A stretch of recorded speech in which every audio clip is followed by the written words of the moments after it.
السلام علیکم ورحمۃ اللہ وبرکاتہ. نحمدہ و نصلی علی رسولہ الکریم، اما بعد. حضرات، میں صوبائی جمعیت اہل حدیث مدھیہ پردیش کا خادم ہوں. یہ اللہ کا احسان ہے کہ مجھ سے کام لے رہا ہے، اور میں نے جو بھی کچھ بولنا سیکھا ہے وہ علماء کرام کی صحبت میں نے کہیں سے عالمیت نہیں کی، کہیں سے کسی بھی معاملے میں جو ہے تو میں نے دین علم میں نے صحیح نہیں سیکھا، لیکن علماء کرام کی صحبت کا اثر مجھ پر پڑا ہے. ابھی ہمارے محترم مولانا جو بیان فرما رہے تھے اس بات کو میں آگے بڑھا رہا ہوں. دوسری چیز یہ ہے کہ منہج سلف کے تعلق سے بھی جو محترم یہاں پر فرما رہے تھے، اصل میں معاملہ یہ ہے کہ آپ صلی اللہ علیہ وسلم کے بعد کا زمانہ، اس کے بعد میں تابعین کا زمانہ، اس کے بعد میں تبع تابعین کا زمانہ. آج ایک معاملہ یہ چل رہا ہے کہ مسلمانوں میں اتفاق اور اتحاد کو ختم کیسے کیا جائے. تو وہ ایک نیا معاملہ نکلا، مرزا علی. اب کچھ لوگ ایسے ہیں، صاحب ہم اہل قرآن ہیں. میں دعوے سے کہتا ہوں، اگر کوئی آدمی یہ دعویٰ کرتا ہے کہ ہم اہل قرآن ہیں، ہمیں حدیث سے کوئی لینا دینا نہیں، تو وہ آدمی کافر ہے، مسلمان ہی نہیں ہے. کیونکہ قرآن مقدس ہوتا ہے احادیث سے. جس طریقے سے یا ایھا الذین آمنوا اطیعوا اللہ و اطیعوا الرسول، اب اطیعوا الرسول کیسے؟ یا قرآن مقدس میں یہ کہا جاتا ہے کہ آپ اقیموا الصلاۃ و آتوا الزکاۃ، نماز کو قائم کرو، زکوٰۃ کو دو. اب نماز کو قائم کیسے کرو گے؟ نماز کو قائم کرنے کا طریقہ اگر ہمیں سیکھنا ہے تو ہمیں آپ صلی اللہ علیہ وسلم کی احادیث دیکھنا پڑے گی.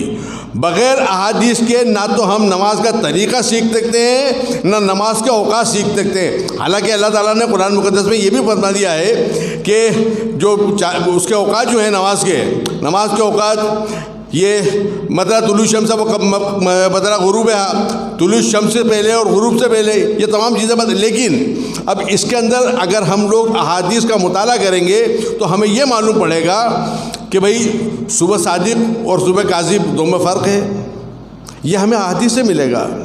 اس کے بعد میں سورج طلوع ہونے کے بعد کتنی دیر رکنا، اور اس کے بعد میں اشراق پڑھنا، یہ تمام چیزیں ہمیں حدیث سے ملے گی. قرآن نے خالی ہمیں تو بتا دیا.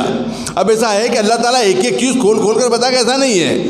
وہ کھول کر بتانے کے لیے اللہ تعالیٰ نے ہمارے نبی حضرت محمد مصطفیٰ صلی اللہ علیہ وسلم کو جو ہے تو مبعوث فرمایا تھا، اور انہوں نے ہماری رہنمائی کی ہے، اور ان کی رہنمائی قیامت تک کے لیے ہے. انبیاء علیہ السلام جو آئے تو الگ الگ دور کے لیے آئے، الگ الگ مقامات کے لیے آئے، الگ الگ قوموں کے لیے آئے، لیکن ایک حضرت محمد مصطفیٰ صلی اللہ علیہ وسلم ایک ایسے نبی جنہیں پورے انسانوں کی ہدایت کے لیے بنا کے بھیجا ہے. تو ہماری نجات کا ذریعہ، ہمارے معاملات کو حل کرنے کے لیے ہم جو ہے تو اگر ادھر ادھر بھٹکیں گے، جیسے وہ مرزا علی والے معاملے میں انہوں نے یہ شروع کر رکھا ہے صاحب کہ علماء کرام جو ہیں تو وہ احادیث چھپا لیتے ہیں. صاحب ہم آپ کو بتا رہے ہیں. اب اصل میں کیا، حدیث کا جو اوریجنل ٹکڑا ہے اس میں سے نکال دیا، اس کے بعد میں حدیث سنا دی. اب کس کو معلوم، آپ اور ہم نہیں سمجھتے صاحب کہ حدیث کے اندر کون سا ٹکڑا اس نے نکال دیا ہے. اس کے بعد صاحب یہ بتانے کی بات تھی، لیکن جو تو علماء کرام نے ہمیں نہیں بتائی. علماء کرام نے اپنی زندگی کے جو 3 سال 5 سال یا 7 سال مدرسے میں گزارے ہیں، ہم لوگوں کی زندگیوں کے 70 سال 80 سال